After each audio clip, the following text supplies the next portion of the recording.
तो next sum करने से पहले थिंग यू शुड नो, है ना, ये चीजें आपको पहले से पता रहती हैं, बट मैं फिर भी मेरे साइड से एक बार बता देता हूँ ताकि जिनको ये नहीं पता है वो पता कर लें यहाँ से। तो नेक्स्ट आपको पता होना चाहिए रेक्टेंगल। तो आपको यहाँ पता है रेक्टेंगल ऐसे दिखता है ना, अगर आपको रेक्टेंगल की डेफिनेशन नहीं पता है तो भी चलेगा, आपको सिर्फ यहाँ ये पता रहना चाहिए रेक्टेंगल ऐसे दिखता है ना, रेक्टेंगल ऐसे कुछ दिखता है जिसको मैंने नामकरण कर दिया ए बी सी डी, तो आप इसको बोलते हो rectangle A B C D ऐसे। तो रेक्टेंगल, तो जैसे ही आप नाम सुनते हो रेक्टेंगल, आपके दिमाग में दो प्रॉपर्टी आनी चाहिए, पहला अपोजिट साइड्स आर इक्वल, दूसरा ऑल एंगल एट 90 डिग्री, है ना। बाकी की प्रॉपर्टी जो आपने 9 में पढ़ी थी वो आपको याद आएंगी तो भी चलेगा, नहीं याद आएंगी तो भी चलेगा, लेकिन रेक्टेंगल नाम सुनते ही आपके दिमाग में आना चाहिए रेक्टेंगल ऐसे दिखता है और उसकी दो प्रॉपर्टी कौन सी है, opposite sides are equal, second all angle at 90 degree, है ना। ये प्रॉपर्टी दिमाग में आनी चाहिए, ये प्रॉपर्टी दिमाग में नहीं आएगी आप पागल हो जाओगे, ठीक है। तो अगर ये रेक्टेंगल है तो इसकी दो प्रॉपर्टी क्या है, पहली प्रॉपर्टी है अपोजिट साइड आर इक्वल, तो मैं बोलूँ ये वाली साइड इक्वल और ये वाली साइड और ये वाली साइड इक्वल है, अपोजिट साइड इक्वल आ गया। दूसरा क्या है, all angle at 90 degree, all angle at 90 degree मतलब ये 90 डिग्री है, ये 90 डिग्री है, ये 90 डिग्री है, ये 90 डिग्री है, ठीक है। उम्मीद है आपको ये समझा है। यू आर लाइक सर समझा क्या, ये हमको पहले से आता है ना, पता तो होशियार बच्चे लोगों, बट फिर भी जिनको ये नहीं आता है मैं उम्मीद कर रहा हूँ आपको ये समझ गया रहेगा। जैसे ही आप नाम सुनते हैं रेक्टेंगल, आपके दिमाग में आना चाहिए रेक्टेंगल ऐसे दिखता है, उसकी दो प्रॉपर्टी, खत्म जिंदगी। एट्थ वाला, find the diagonal of a rectangle. ओ भाई आपको क्या करना है, रेक्टेंगल का डायगोनल फाइंड करना है। Find the diagonal of rectangle whose length is 35 centimetre and the breadth is 12 centimetre. तो आपको एक रेक्टेंगल दे दिया है जिसमें आपको लेंथ 35 दे दी है, ब्रेथ आपको 12 सेंटीमीटर दे दिया है, आपको फाइंड करने बोला है डायगोनल। तो आप ऐसा फिगर बना लोगे, ये रेक्टेंगल बना लोगे, और जहां पर आपको क्या हुआ, लेंथ आपको दिया हुआ 35 और ब्रेथ आपको दिया हुआ 12 सेंटीमीटर, तो ऐसे लिख लेंगे अपन, है ना। ये लेंथ होता है, ये ब्रेथ होता है, ये लेंथ होता है, ये ब्रेथ होता है, ऐसे। तो गिवन में क्या आएगा, गिवन में आएगा कि क्वाड्रिलेटरल एबीसीडी क्या है, रेक्टेंगल है, लेंथ आपको दी हुई 35 सेंटीमीटर, ब्रेथ आपको दिया हुआ 12 सेंटीमीटर, और फाइंड क्या करना है, आपको फाइंड करना है डायगोनल एसी। डायगोनल एसी बोलो या डायगोनल बीडी बोलो, जो भी आप डायगोनल लेना चाहो, मैंने यहाँ पे डायगोनल एसी लिया है, तो हम यहाँ पे लिखेंगे फाइंड डायगोनल एसी, ठीक है। तो सोल्यूशन में जो आपको दिया है वहां से स्टार्ट करेंगे, क्या दिया है आपको, दिया है क्वाड्रिलेटरल एबीसीडी क्या है, रेक्टेंगल है, तो सोल्यूशन में पहला अपन लेंगे quadrilateral A B C D क्या है, A B C D rectangle है। तो अगर quadrilateral A B C D rectangle है तो अपन दो प्रॉपर्टी बोल सकते हैं, कौन सा, opposite sides are equal, opposite sides are equal. Opposite side equal मतलब क्या, अपोजिट साइड इक्वल मतलब ये वाली साइड इक्वल है और ये वाली साइड इक्वल है। तो मैं बोलूँ अगर ये 12 है तो ये भी 12 हो जाएगा, ये 35 तो ये भी 35 हो जाएगा, ऐसे। तो यहाँ पर आप लिख सकते हो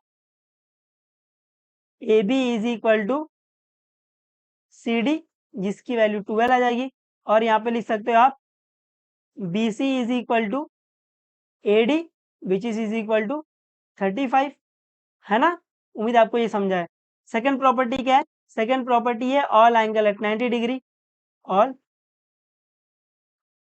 angle at 90 degree, all angle at 90 degree मतलब एंगल ए 90 डिग्री रहेगा, एंगल बी 90 डिग्री रहेगा, एंगल सी 90 डिग्री रहेगा और एंगल बी 90 डिग्री रहेगा। तो यहाँ से बोल सकता हूँ मैं angle A is equal to angle B is equal to angle C is equal to angle D is equal to 90 degree, ठीक है। तो अभी अगर आप फिगर में ध्यान से देखोगे तो क्या आपको दिखा कि राइट एंगल ट्राइंगल में दो साइड दी हुई है, थर्ड साइड फाइंड करनी है ना, ये फाइंड करना है अपने को। तो क्या आपको डायग्राम में दिखा कि आपको राइट एंगल ट्राइंगल में दो साइड दी हुई है, थर्ड साइड फाइंड करना है, ऑलवेज यूज पाइथागोरस थ्योरम। उम्मीद है आपको ये दिखा है कि आपको राइट एंगल ट्राइंगल में दो साइड दी हुई है, थर्ड साइड फाइंड करना है, always use Pythagoras theorem.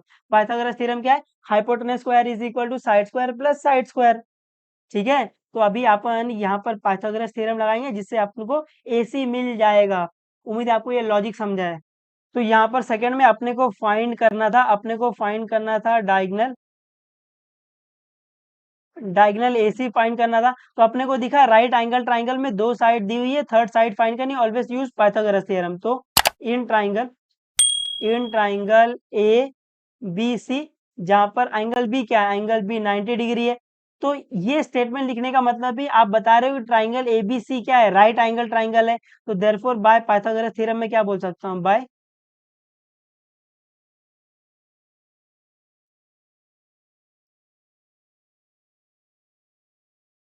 By Pythagoras theorem अपन क्या बोल सकते हैं, hypotenuse square is equal to side square plus side square.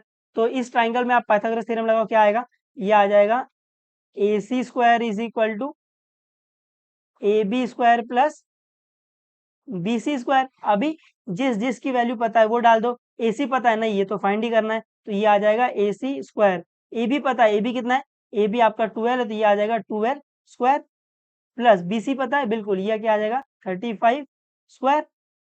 अभी इसको सॉल्व कर सकते हैं अपन। 12 का स्क्वायर क्या आता है, 12 का स्क्वायर आपको रटा रटा रहेगा 144 आता है। और ये 35 का स्क्वायर, तो 35 के स्क्वायर को निकालने के लिए आपको ये चीजें पता रहेगी। अगर आपको 35 इंटू 35 करना है तो कैसे करते हैं, 5 फाइव जा 25, डायरेक्ट 25 लिख दोगे। और ये 3 के ऊपर क्या आता है, 3 के ऊपर 4 आता है, तो 3 फोर जा 12। तो 35 इंटू 35 क्या आ जाएगा, 1225। उम्मीद है आपको ये पता है। जैसे अगर आपको ये 45 इंटू 45 फाइंड करना है, 45 इंटू 45 फाइंड करना है, तो क्या करेंगे, 5 फाइव जा 25, 4 के ऊपर क्या आता है, 4 के ऊपर 5 आता है, 5 फोर जा 20 है ना, ऊपर मतलब 4 के आगे क्या आता है, 4 के आगे 5 आता है, तो 4 फाइव जा 20। तो 45 इंटू 45 क्या आ जाएगा, 2025 आ जाएगा। उम्मीद है आपको ये समझा है। अभी अपन इसको ऐड कर सकते हैं, बिल्कुल ऐड करो, क्या आएगा, तो अगर आप इसको ऐड करोगे 1225, आप इसको ऐड करोगे 441, क्या आ जाएगा, 5 प्लस 4 9, 4 प्लस 2 6, 1 प्लस 2 3, यहाँ पर 1, तो ये क्या आ जाएगा, ये आ जाएगा 1369। और यहाँ पर क्या है, यहाँ पर आपका है ए सी स्क्वायर है। बट मेरे को यहाँ से ए सी फाइंड करना है, बट यहाँ पर क्या है, ए सी स्क्वायर है, तो ये स्क्वायर को हटाने के लिए अपन क्या करेंगे, taking square root on both side, तो यहाँ पर आ जाएगा टेकिंग स्क्वायर रूट और बोथ द साइड। तो taking square root on both the side करने से होगा क्या, आपको AC की वैल्यू मिल जाएगी अंडर रूट 1369। तो यहाँ पर आपको लॉजिक ये लगाना है, अपन ने 35 इंटू 35 निकाला था, क्या आया था, 5 फाइव जा 25, 3 के ऊपर क्या आता है 4 आता है, तो 3 फोर जा 12। तो अभी आपको दिख रहा है कि ये 1225 से ये बड़ा है, तो ये 35 के तो ऊपर ही रहेगा। तो अगर आप ये 36 का निकालोगे, 36, उसके बाद आप अगर 37 इंटू 37 निकालोगे, तो आपको यही मिलेगा 1369, है ना।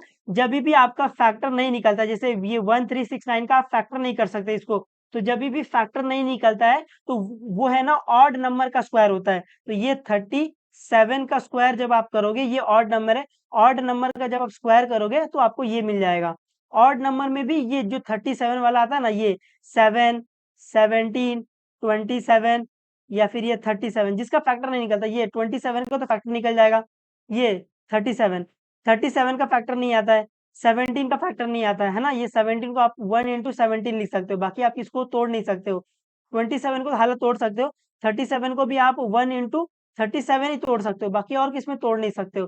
तो ऐसे वाले नंबर ना काफी खतरनाक होते हैं, तो इनका स्क्वायर है ना, आपको डायरेक्टली याद रखना है। इनका स्क्वायर क्या आता है, 37 इंटू 37 1369 है। तो ये AC क्या आ जाएगा, AC आ जाएगा 37 इंटू 37। तो अभी आपने को दिखा रूट के अंदर 37 दो बार है, तो एक बार बाहर आ जाएगा, तो ये आ जाएगा 37।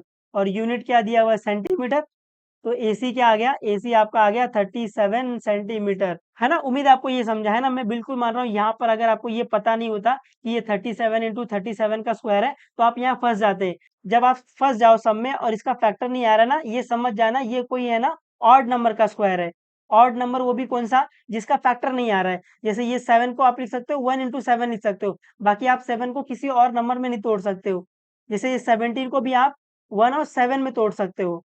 तो आपको ये जो खतरनाक नंबर रहते हैं, तो आपको इनका स्क्वायर याद रखना है, 17 का स्क्वायर याद रखना है, और 27 का स्क्वायर, ठीक है, 27 में तो आप फैक्टर कर सकते हो, तो इसका जरूरत नहीं है। 37 का स्क्वायर आपको याद रखना पड़ेगा। ठीक है, उम्मीद आपको ये थोड़ा बहुत समझा है ना। और अपने को फाइंड भी एसी करना था, तो अपने को एसी मिल गया 37 सेंटीमीटर। ठीक है, तो पढ़ते रहो, जो भी डाउट रहेगा पूछ लेना, बता देंगे, कोई दिक्कत नहीं अपने को।